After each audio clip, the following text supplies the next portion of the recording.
बिस्मिल्लाहिर्रहमानिर्रहीम। अस्सलाम वालेकुम रहमतुल्लाहि व बरकातुहू।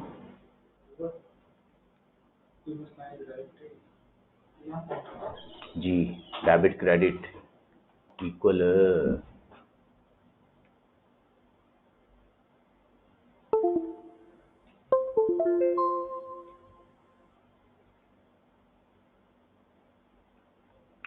दो क्वेश्चन कल आपको दिए थे, हो गए दोनों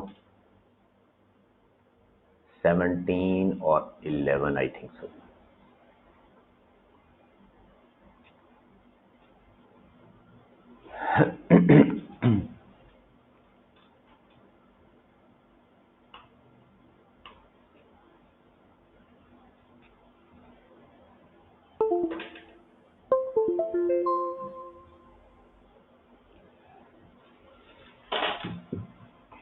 हाँ जी, अफनान साहब ने कहा है नो। नो का मतलब क्या है? हुए नहीं या किए नहीं?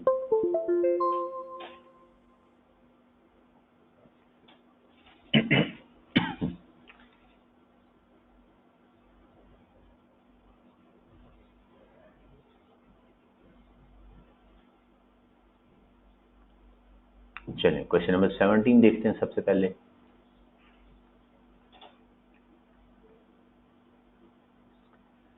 हाँ जी, ऑसम इंडस्ट्रीज लिमिटेड लिखा हुआ पहले से। Manufactures components for textile machinery. It purchased a plant on 1st July 2008 at a cost of 200 million. It has an estimated useful life of 5 years and no residual value. AIL revalues its plant on annual basis. खरीदा है 1st जुलाई 2008 को और हमने financial statements जो हैं वो किस date की बनानी, फाइनेंशियल स्टेटमेंट नहीं, एक्सट्रैक्ट बनाना है। कब का? जून 30, 2012 का।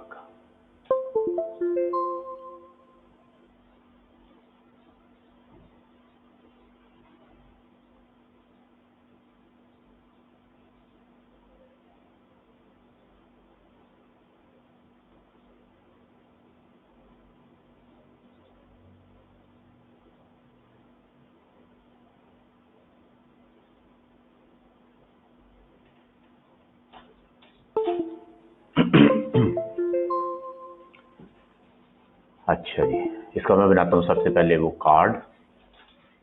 अमाउंट साहब ने मुझे बताते जाना है और फिर इसका एक्सट्रैक्ट बना दूंगा।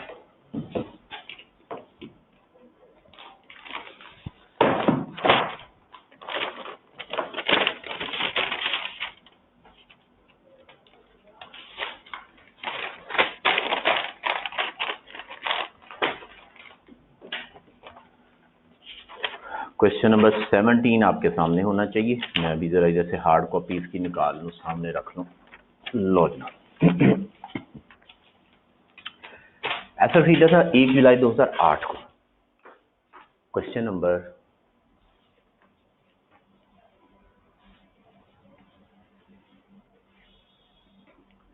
17,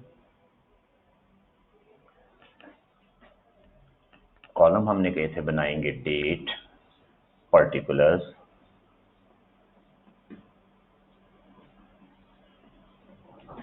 gross carrying amount,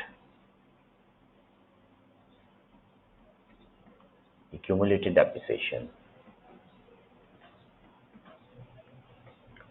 book value, revaluation surplus और फिर revaluation expense या revaluation income, जो कि एसओसीआई में जाना है।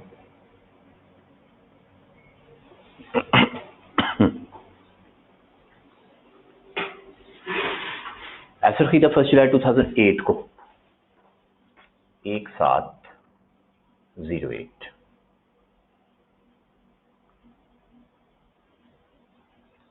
एसेट एक्वायर्ड,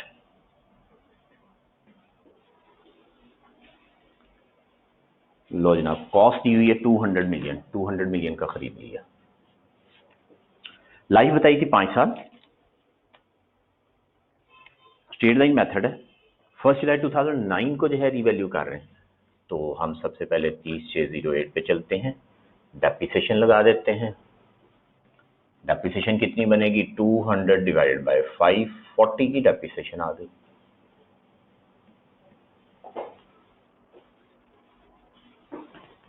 एक साथ 08 ब्रॉड डाउन बैलेंस 200 और 40, आगे कुछ भी नहीं। एक साथ 09 बीट यार, आप बता ही नहीं रहे है ना, अभी उठे नहीं है आप लोग। ये तो मैंने आपको चेक करने के लिए लिखा था कि कोई बोलेगा, कोई भी नहीं बोला। 30 से 09 और एक साथ 09। चले जी अमीन खान साहब, बोर्ड को क्या हुआ? वाइट बोर्ड है, क्लियर है? अच्छा, नहीं अमीन साहब ने कुछ नहीं कहा। बुक वैल्यू बन गई कितनी? 160 की। ले जनाब, 1 जुलाई को रीवैल्यू कर रहे हैं 180 पे, 180 पे। तो इसी डेट पे क्या करना है? रीवैल्यूएशन में दो काम करने हैं, डेप्रिसिएशन एडजस्ट करनी है, एलिमिनेट करनी है, और उसके बाद रीवैल्यूएशन करनी है। डेप्रिसिएशन जो है वो 40 उड़ा दें, इधर से भी गई, इधर से भी गई, ऐसे ही होता है ना, एसेट की गैस एलिमिनेट कर देते हैं। फिर 180 पे हमने जाना है, 160 से 180 पे पहुंचना है, तो कितना सरप्लस आएगा? हाँ जी, 160 ऑलरेडी दिया हुआ था बुक वैल्यू, तो 180 पे जाना है, 20 का सरप्लस। ये 20 का सरप्लस इधर आ गया, ये साल के शुरू में। बस और कुछ भी नहीं है, साल एंड हो गया। 30 से 10 डेप्रिसिएशन लगा दें। अब एसेट है 180 का, तो 180 को डिवाइड कर दें 4 पे, 4 साल रह गए, 1 साल गुजर गया, तो ये आ गया 45।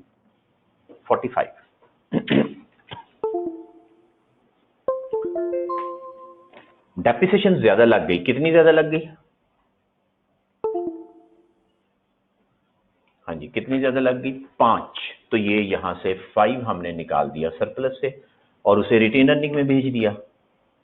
नहीं जनाब, कैरी डाउन निकाल लें, और ये कैरी डाउन भी होगा 30 से 10 का, और एक साथ 10 का ये ब्रॉड डाउन भी हो जाएगा। ये बनता है 180, डेप्रिसिएशन है 45, बुक वैल्यू क्या बनी? 180 में से 45 माइनस कर दें, 135 आ गई, और सरप्लस कितना रह गया हमारे पास? 15। चेक करें जी, यहां तक कोई बात? उसके बाद फिर 1 जुलाई 10 को दोबारा से रिवैल्यूएशन हो रही है।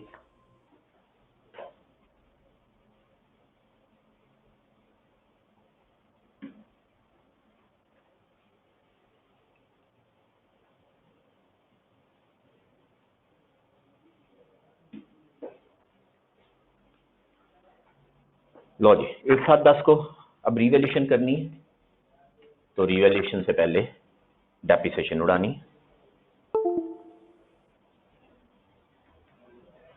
डेप्रिसिएशन एडजस्टेड कितनी?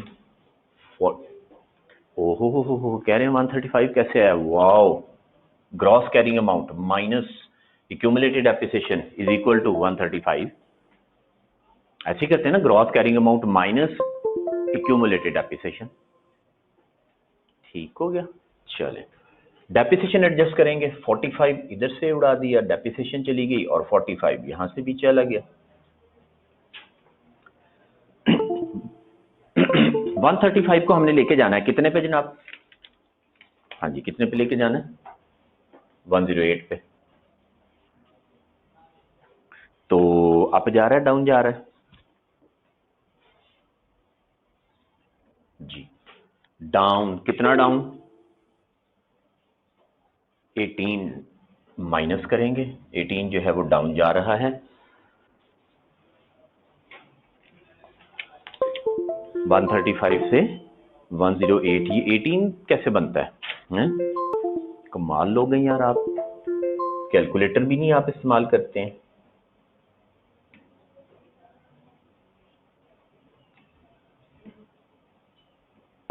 ट्वेंटी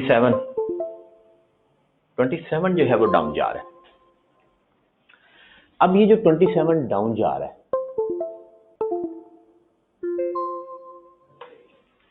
इसको क्या करेंगे, पहले सरप्लस उड़ा देंगे जो हमारे पास पड़ा हुआ है, वो है 15 का, सरप्लस उड़ा दिए, बाकी क्या बच गया, हाँ जी 27 में से 15 निकाल दें तो बाकी क्या बच गया, 12। तो 12 जो है वो प्रॉफिट एंड लॉस में हम एक्सपेंस शो कर देंगे, रिवैल्यूएशन लॉस हो गया ये, ठीक है। लॉस जो है उसको वैसे ही लिख देंगे, और अगर इनकम आएगी तो उसको ब्रैकेट डाल देते हैं, ये ले जी, इस पे ब्रैकेट डाल दी ताकि वो पता लग जाए कि ये इनकम है और ये एक्सपेंस है। हाँ जी, यहां तक कोई सवाल, खास तौर पे उन लोगों से जिनसे नहीं हुआ था बता दें। उसके बाद जो है वो आगे 30 से 11 आ गया, डेप्रिसिएशन 108 डिवाइडेड बाय 3 साल, कितना आ गया जी, 36। डेप्रिसिएशन 4 की कम लगाई हमने, चले 108, ये कैरी डाउन भी है और ब्रॉड डाउन भी है, 30 से 11 के लिए कैरी डाउन और एक साथ 11 के लिए ब्रॉड डाउन, और डेप्रिसिएशन है 36। बुक वैल्यू क्या बनी, 108 में से 36 निकाल लें, 72 की बुक वैल्यू आ गई। सरप्लस जो है वो कोई नहीं पड़ा हुआ, खत्म हो गया, ठीक है। और ये था रिवैल्यूएशन लॉस जो हमने चार्ज कर दिया, एसओसीआई में चला गया। अब आखिरी रिवैल्यूएशन है एक साथ 11 पे, फिर से डेप्रिसिएशन को एलिमिनेट कर देंगे, डेप्रिसिएशन एडजस्ट कर देंगे, चाहे अपवर्ड हो चाहे डाउनवर्ड हो। तो डेप्रिसिएशन 36 इधर से भी गया और इधर से भी गया। 72 को लेके जाना है कितने पे, 88 पे, अबव, अपवर्ड, डाउनवर्ड, डाउनवर्ड, 16 से डाउन अपवर्ड लेके जाना है, तो अपवर्ड रिवैल्यूएशन हो रही है 16, अपवर्ड लेके जाना है, ये 16 यहां पे लिखा। अब आप मुझे बता दें कितना इनकम लिखें, इनकम पहले लिखेंगे बाकी सरप्लस बचेगा, तो कितनी इनकम लिखी जाए, 8। रिवैल्यूएशन इनकम जो है वो है 8 8, क्योंकि हमने कैलकुलेशन किस तरह से करनी थी, हमने जो है वो कैलकुलेशन करनी थी, लॉस ये हुआ और उसमें से करना था डेप्रिसिएशन लेस चार्ज कितनी है, वो भी मैंने बताया भी था कि हमने 36 लगाया, 40 होता है तो 4 कम चार्ज किया, तो ये माइनस करके 8 जो है वो हम इनकम में लेके जाएंगे। तो 8 जो है वो इनकम चलेगी, बाकी 8 जो है वो आपका सरप्लस आ जाएगा। लो जी, साल एंड कर देते हैं, 30 से 12, डेप्रिसिएशन लगा देते हैं जी, 88 डिवाइडेड बाय 2, 2 साल रह गए, 44 की डेप्रिसिएशन आ गई। अब डेप्रिसिएशन 40 थी, 44 हो गई, 4 बढ़ गई, तो 4 यहां से निकाल के रिटेन अर्निंग में भेज देंगे, हम कहते हैं ट्रांसफर टू रिटेन्ड अर्निंग 4, वो यहां से निकल जाएगा, ये रह गया 4 और ये कैरी डाउन क्या आया, 88, 44 और बुक वैल्यू भी आ गई 44।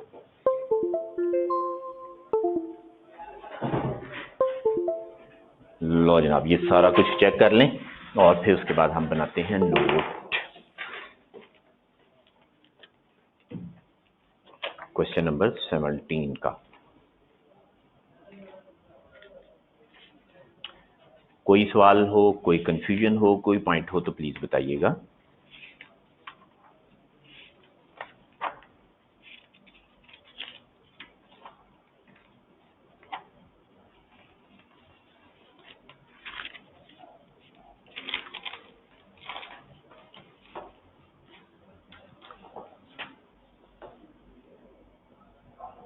क्वेश्चन 11 में है कंफ्यूजन, क्वेश्चन 11 की बारी बाद में।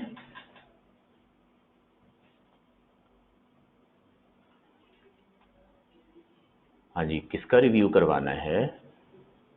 कह रहे हैं जल्दी से एक दफा रिव्यू कर दें, शहरोज साहब ने कहा। शहरोज साहब किसका review? Under charge depreciation as expense क्या एसओसीए में, और इंक्रीमेंटल डेप्रिसिएशन भी एज एक्सपेंस ही गई एसओसीए में। स्टार्ट से इसी क्वेश्चन का। शहरोज साहब आप सवाल पूछें जो पूछना है। कैलकुलेशन सारी मैंने कर दी आराम से, और जल्दी वाली बात ना किया करें, जल्दी का काम आपका, मेरा नहीं है। हाँ जी,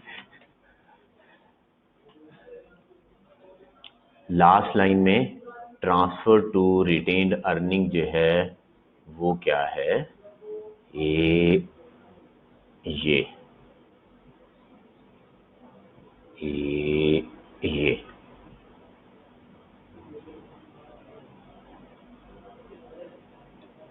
ठीक है जी।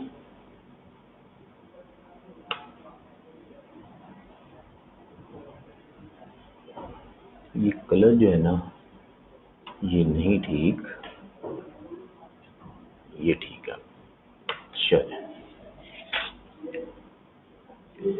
ठीक हो गया। ट्रांसफर टू रिटेन अर्निंग है 4 और डेप्रिसिएशन है ये 88 डिवाइड बाई 2 44। अच्छा जी, इससे पीछे क्या है? रिवर्सल की एंट्री थोड़ा एक्सप्लेन कर दें।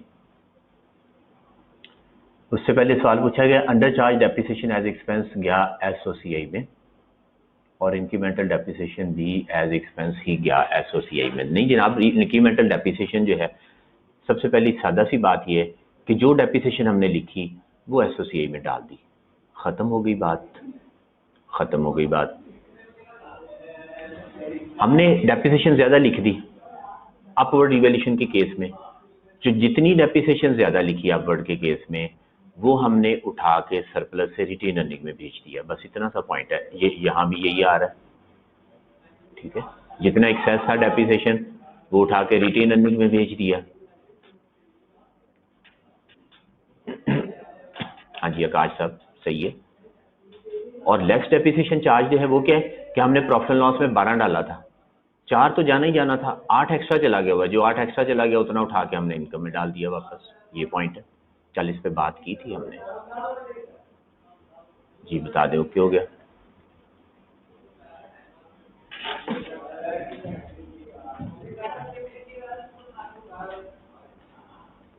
उमर फारूक साहब कहते हैं, फरमाते हैं, कहते हैं गर्मी में बर्फ के गोले बेचने वाले के भी ऐसे ही कलर्स होते हैं। बात ये है कि ये जो मुख्तलिफ रंग है ना, ये आपको अट्रैक्ट करने के लिए कि आप इनको भाई चुप कराएं, अकबर साहब बच्चों को भेज दें उन्हें कि शोर ना करें यहाँ पे। अच्छा जी, तो ये जो है ये आपका इंटरेस्ट डेवलप करने के लिए है, गोले के बहाने ही सही, ठीक हो गया। लेकिन इससे एक बात पता लगी कि उमर फारूक साहब जो है वो बड़े हो गए हैं, ठीक है। कह रहे हैं बचपन, मेरा ख्याल था आप सारे लोग जो हैं वो भी बचपने में हैं, लेकिन उमर फारूक साहब आप में से बड़े हो गए। मैं वो ये बताना चाह रहे थे कि हूं में जरा बड़ा हो गया। अच्छा जी, तो बस आप किसी बहाने पढ़ें, रंगों के बहाने पढ़ लें, रंगबाजियों के बहाने पढ़ लें, ठीक है, बस पढ़ लें सही आप। सवाल है इफ अपवर्ड में डेप्रिसिएशन कम हो और डाउनवर्ड में ज्यादा। मेरी बात सुने फरहान साहब, अपवर्ड रिवैल्यूएशन में डेप्रिसिएशन जो है वो कम हो ही नहीं सकती। जब आपने बैठे बिठाए एसेट की कैरिंग अमाउंट को अप कर दिया तो डेप्रिसिएशन फिर ज्यादा ही लगेगी ना, कम तो नहीं होगी ना। तो डेप्रिसिएशन ज्यादा ही लगेगी, तो आपका सवाल गलत हो गया, ठीक है। उन्होंने कहा अपवर्ड के केस में अगर ज्यादा कम हो जाए डेप्रिसिएशन और डाउनवर्ड के केस में ज्यादा हो जाए, इम्पॉसिबल, हो नहीं सकता।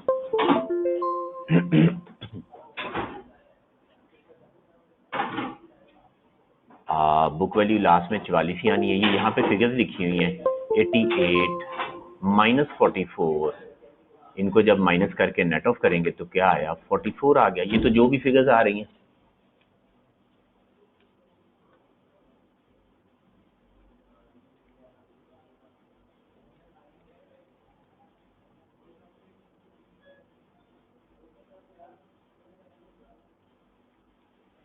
ठीक हो गई बात।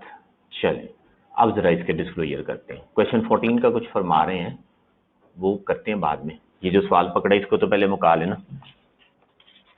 लेकिन क्वेश्चन 14 की बारी तो कल थी, उसकी बारी तो कल हमने दे दी, अब दोबारा आज फिर बारी लेने आ गया। ये तो गलत बात है ना, दो बारियां लेते हैं। चलें कोई बात नहीं, 2-4 गेंदे खड़ा देते हैं, खैर है। अच्छा जी, लेकिन आप अपनी बारी ना पूरी लेके जाया करें, बेचना ना छोड़ा करें जी। इसका बनाते हैं fix asset schedule, property plan and equipment. 2 साल का बनाना है। नया पेज ओपन करते हैं एक, property plan and equipment.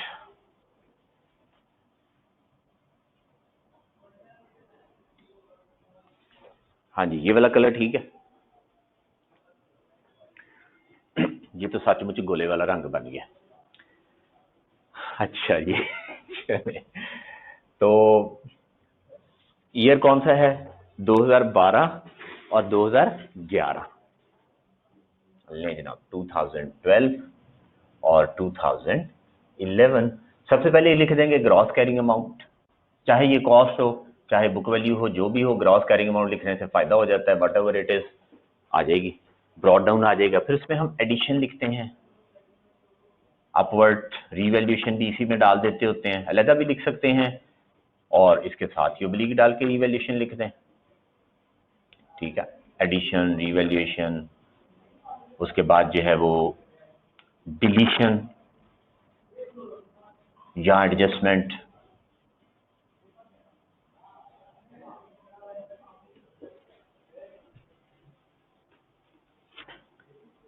Right हो गई बात।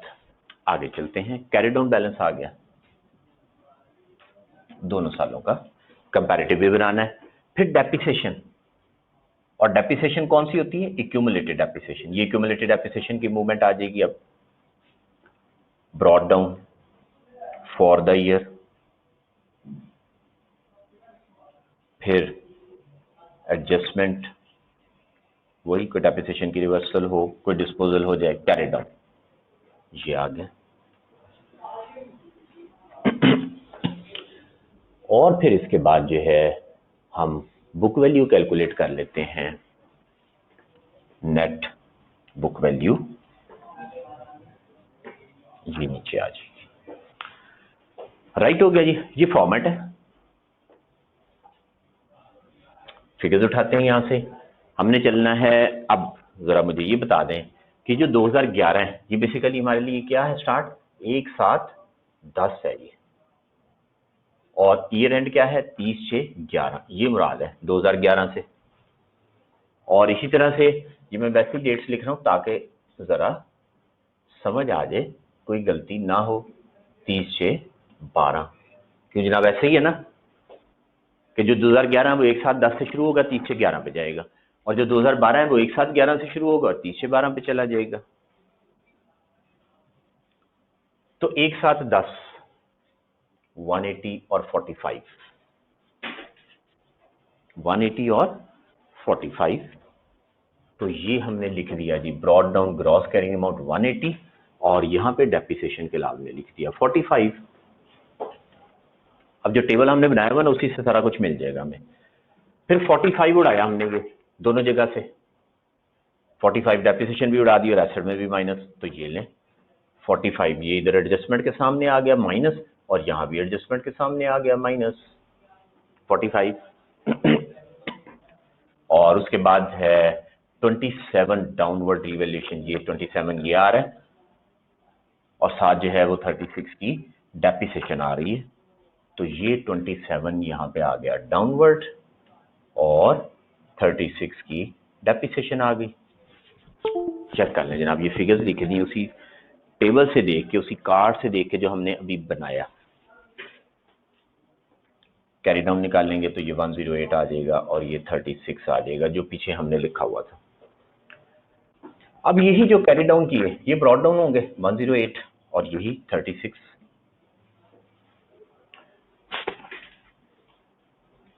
और 2011 का था 72, तो ये 72 जो है यहाँ पे नेट बुक वैल्यू आ रही है। 2011 कंप्लीट हो गया, बता दें कोई सवाल?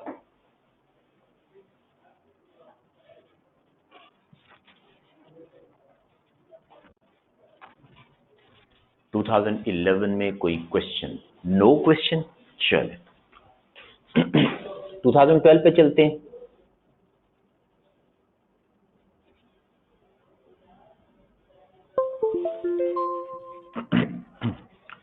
2012 में 36,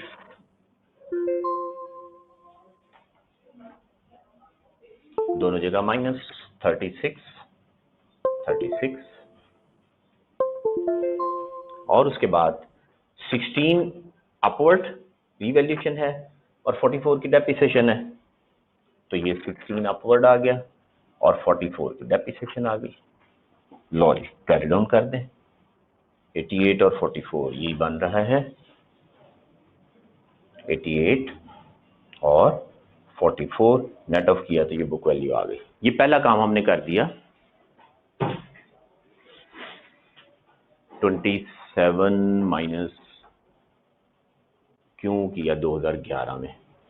27 क्यों माइनस किया? ये 27 यहाँ पे हमने माइनस किया हुआ इसलिए डाउनवर्ड रिवैल्यूएशन थी। क्रॉस कैरिंग अमाउंट का यही कॉलम है ना, ये देखें मोहित साहब ने सवाल पूछा है, तो मोहित साहब ये देखिएगा, ये ग्रॉस कैरिंग अमाउंट का कॉलम चल रहा है ऊपर, ठीक है, ये लिखा हुआ है ग्रॉस कैरिंग अमाउंट, राइट, और तो ये 27 जो है ये माइनस हो रहा है। एडिशन, अच्छा नहीं वो उसको ठीक कर देते हैं, वो थोड़ा सा नीचे लिखना है, सॉरी, इसको जो है वो ठीक करते हैं, ये एडिशन के सामने नहीं है, ये नीचे ही आएगा 45 के साथ। थैंक यू, सही फरमाया आपने। ये लें 45 और इसके साथ ही जो है वो 27 भी आएगा, ये लें, दोनों माइनस आ जाएंगे इकट्ठे।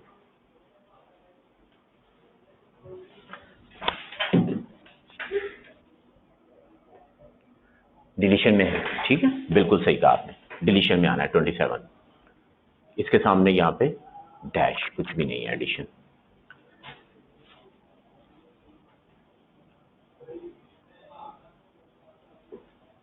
जी, प्रॉपर्टी प्लांट एंड इक्विपमेंट का नोट बन गया। Any question?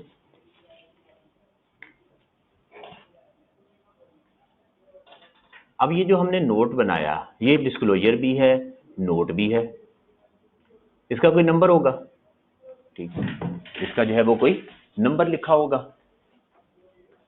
नोट 1 2 3 4 फर्ज करें, चलें 4। तो अब इसमें और भी कुछ चीजें हमने बतानी है।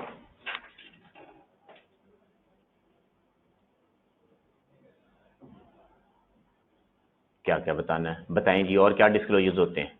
यहाँ पे लिखेंगे 4.1, यूजफुल लाइफ बताते हैं, मेथड बताते हैं।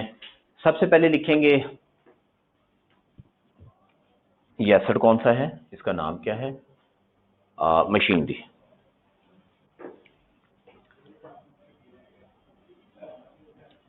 Textile machinery is carried at, या fixed assets are carried at, या property plant and equipment is carried at revalued amount.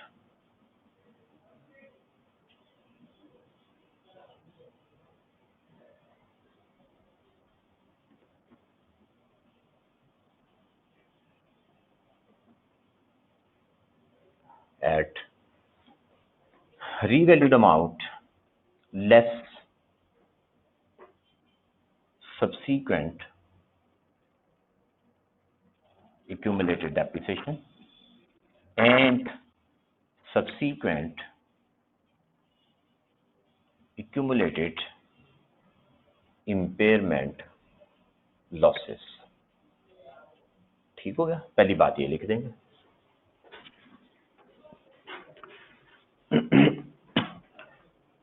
हाँ जी उमर साहब, आप प्राइवेट में जो सवाल पूछ रहे हैं सामने पूछें, सबके हैं, सबके सामने पूछें। कह रहे हैं कि अगर एक से ज्यादा एसेट हो फिर किस तरह लिखेंगे? फिर हम लिखेंगे all assets are, all assets except machinery are carried at, ठीक है, मशीनरी को हमने अलग कर दिया, all assets except machinery are carried at cost less accumulated appreciation less accumulated impairment losses, full stop. आगे लिख देंगे machinery is carried at machinery, जो whereas machinery is carried at revalued amount less accumulated subsequent accumulated appreciation and subsequent accumulated impairment losses। तो फिर दोनों बातें लिखनी है, फिर दोनों बातें लिखनी है।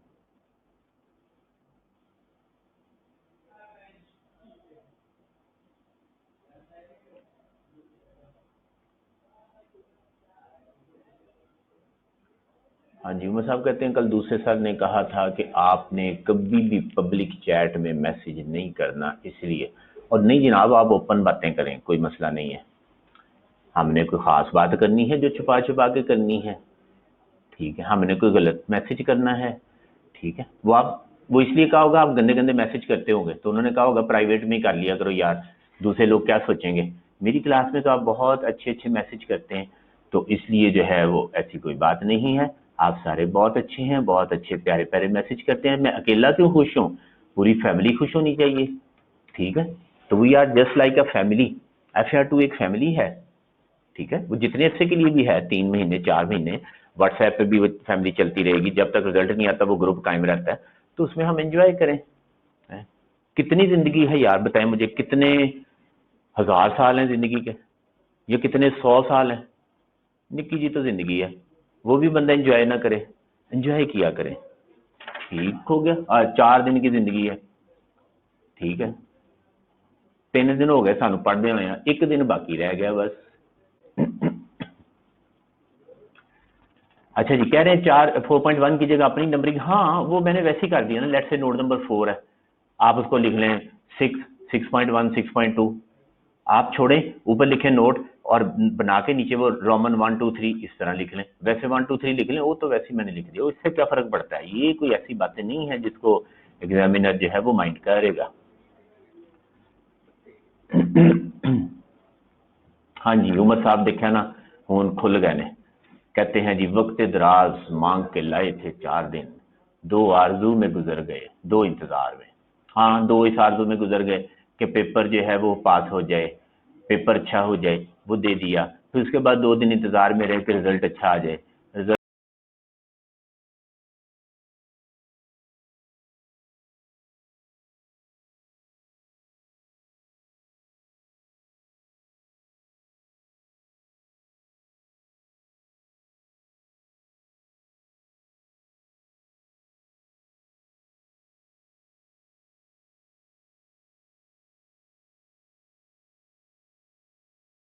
आया तो 4 दिन पूरे हो गए थे, फारग हो गए।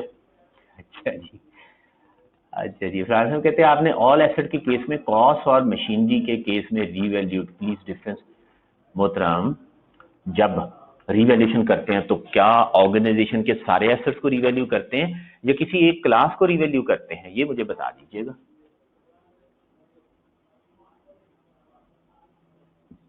हाँ जी, बता दें।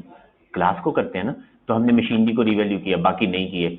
सवाल ये पूछा था और भी एसेट्स हो, तो हम लिख देंगे जो रिवैल्यू किया होगा उसको एक्सेप्शन में डाल देंगे, बाकी कॉस्ट मॉडल पे चल रहे हैं, जो रिवैल्यू किया वो रिवैल्यूएशन मॉडल पे आ गया। तो एट ए टाइम कुछ क्लासेस जो है वो कॉस्ट मॉडल पे चल रही हों, कुछ रिवैल्यूएशन मॉडल पे चल रही हों, तो इस तरह से पॉसिबल है। तो यही सवाल पूछा था उन्होंने कि अगर एक से ज्यादा हो तो फिर क्या करेंगे। राइट हो गया। चलें जी, दूसरी बात लिखते हैं 4.2, यहां पर नंबर डाल दें 1 2 3। अगला पॉइंट क्या है, लिखें आप। हाँ जी, वो हमने बताना है, अभी जो पीछे बता रहे थे कि डेप्रिसिएशन मेथड बताना है, यूजफुल लाइफ बताना है। तो लिखें एसेट्स आर डेप्रिसिएटेड,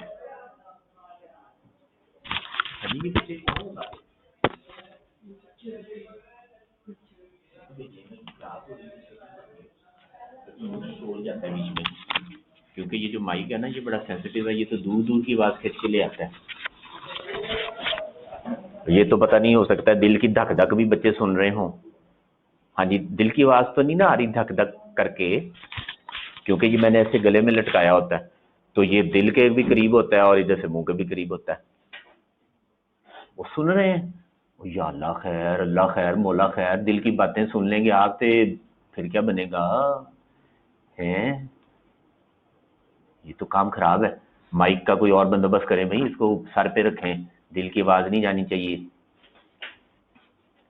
अच्छा जी, तो इसका मतलब हुआ क्लास में अपने दिल को समझाना पड़ेगा, और ये संभल के बैठ जरा, लोग सुनते हैं।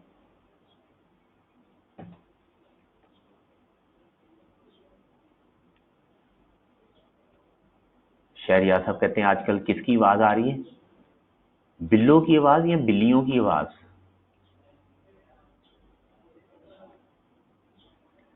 हाँ जी, मोहसिन साहब कहते हैं धक धक की नहीं, टक टक की आवाज आ रही है। ओए बंदे बन जाओ, ऐसे किसी के दिल को खड़काते नहीं हैं, ठक ठक खोलो दरवाजा। क्लास पढ़ा रहा हूँ मैं, इस वक्त दरवाजे सारे बंद हैं। अच्छा जी, चले।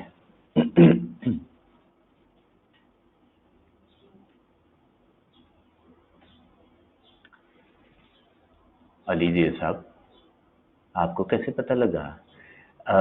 लड़ाई हुई है या होनी है, ये बताएं।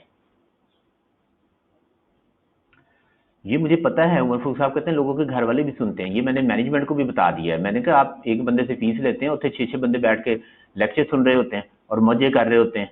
तो फिर मैंने उन्हें साथ ये भी कह दिया, मैं कहा चलो खैर कर लेने दें मौजें, कोई बात नहीं।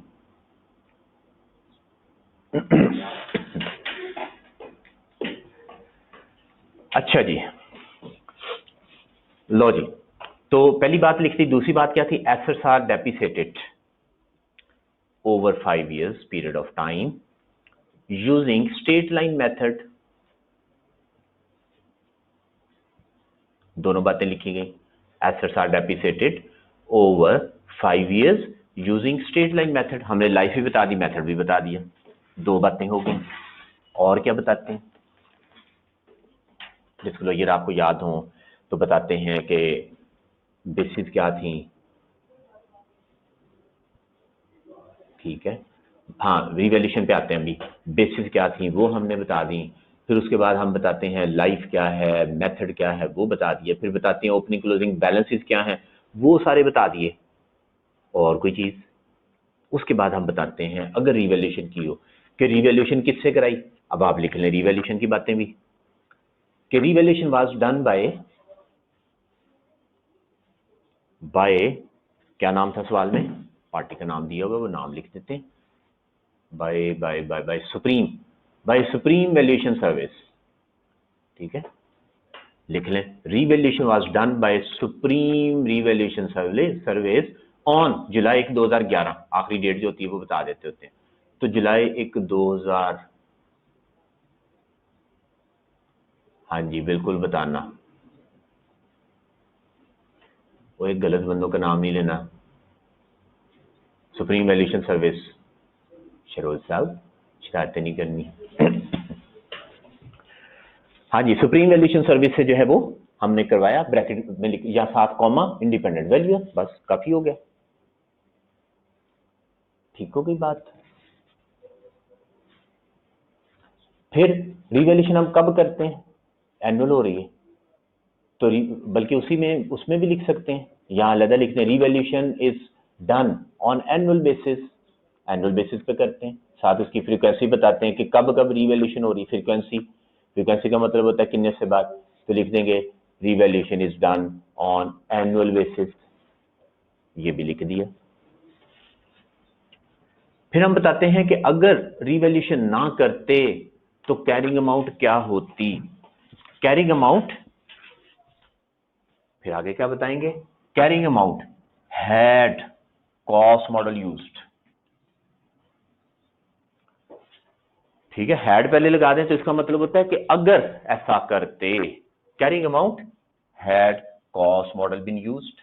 अगर कॉस्ट मॉडल यूज करते तो कैरिंग अमाउंट क्या होती वो भी बताना है 2011 में 2012 में। तो आप देखें कि एसेट जो है वो 200 का था 2011 में, उसको कितने साल हो गए? 3 साल। तो 120 निकाल दें, 200 में से 3 साल की डेप्रिसिएशन 120 निकाल दें, वो बन गया 80। और अगर 4 साल हो गए तो 200 में से 160 निकाल दें, 4 साल की डेप्रिसिएशन, तो एसेट बन गया 40 का, ये अमाउंट भी बता देंगे।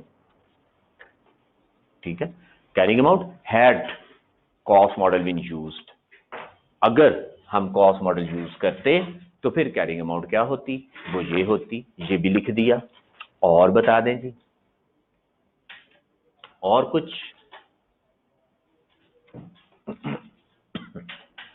इसके बाद रिवैल्यूएशन सरप्लस की मूवमेंट भी बनाते हैं। रिवैल्यूएशन सरप्लस, उसकी मूवमेंट भी दिखानी होती है। ये भी IAS 16 की रिक्वायरमेंट है कि रिवैल्यूएशन सरप्लस की मूवमेंट दिखाएं, तो वो भी दोनों सालों की मूवमेंट दिखाएंगे, 2011, 2012। ब्रॉड डाउन, हाँ जी, 2011 में ब्रॉड डाउन क्या है, अब हम वही टेबल अपना उसको यूज करते हैं। 2011 का मतलब है 1/7/10 को, तो आप जो है वो यहाँ पे अगर रिवैल्यूएशन सरप्लस के कॉलम पे गौर करें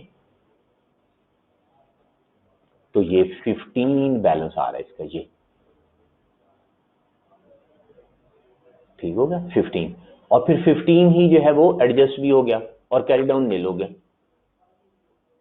ठीक है जी फिगर्स, तो 15 यहाँ पे लिख दिया ब्रॉड डाउन, कैरी डाउन नील था तो इस साल में नील आ गया 15, और यहाँ पे लिख देंगे रिवैल्यूएशन सरप्लस एडजस्टेड, या अरोज होता है या एडजस्ट होता है। ठीक है, एडजस्टेड, तो ये 15 जो है ये एडजस्ट हो गया। कैरी डाउन क्या आया,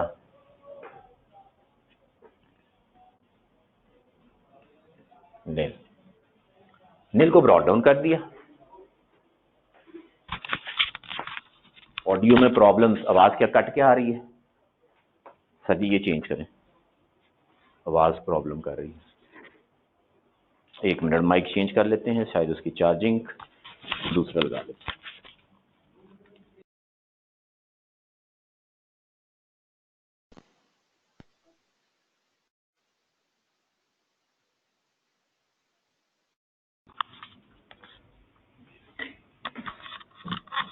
रेडी जी, बताइएगा, आवाज ओके?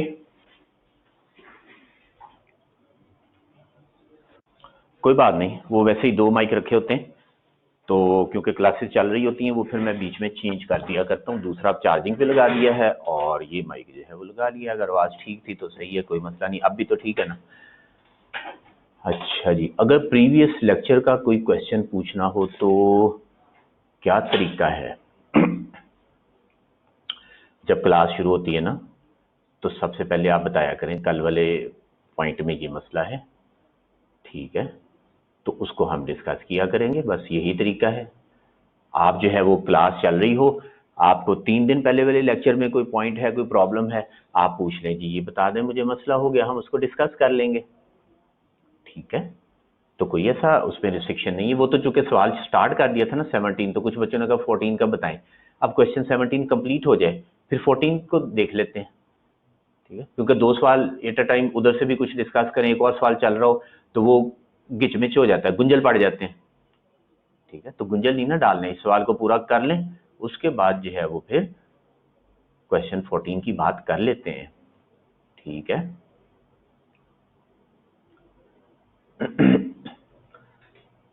चलें जी। और इसके अलावा आप लोग आपस में भी ग्रुप में डिस्कशन कर सकते हैं, नहीं बल्कि किया करें, सवाल पूछा करें कि ये क्या है, तो वो दूसरे बच्चे उसका जवाब दें। तो ये ग्रुप का यूज जो है ना वो ये होना चाहिए, ये ग्रुप बनाया है एकेडमिक इश्यूज को डिस्कस करने के लिए। ठीक है, तो जो आपके एकेडमिक इश्यूज हैं, आपकी पढ़ाई के, वो पॉइंट एक दूसरे से पूछा करें। बच्चे जो है बड़े अच्छे अच्छे जवाब देते हैं, हम भी सीखते हैं, आसान आसान जवाब दे देते हैं, तो फिर आइंदा पढ़ाते हुए हम भी वो जवाब दे दिया करते हैं कि हाँ भाई इस तरह से ये है, मुश्किल बात क्यों बताए, बंदा आसान बता दे। ठीक है, चलें, अभी आपका क्वेश्चन, ये बस क्वेश्चन अभी खत्म हुआ ही जाता है, इसके बाद आपके क्वेश्चन को एड्रेस करते हैं, क्या मसला है जी। तो ये था 15, और 15 जो है वो खत्म हो गया। अगले साल में चलते हैं। अगले साल में रिवैल्यूएशन सरप्लस आया कितना, 8, और उसमें से 4 जो है वो रिटेन अर्निंग में ट्रांसफर हो गया। तो ये लें जनाब, ये अगला साल सरप्लस कितना आया,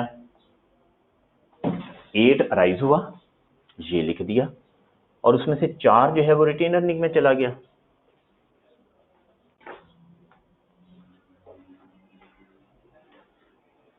तो कैरी डाउन कितना आ गया 4 जी चेक कीजिएगा। तो ये रिवैल्यूएशन सरप्लस की मूवमेंट भी हमने बनानी थी, बना दी हमने।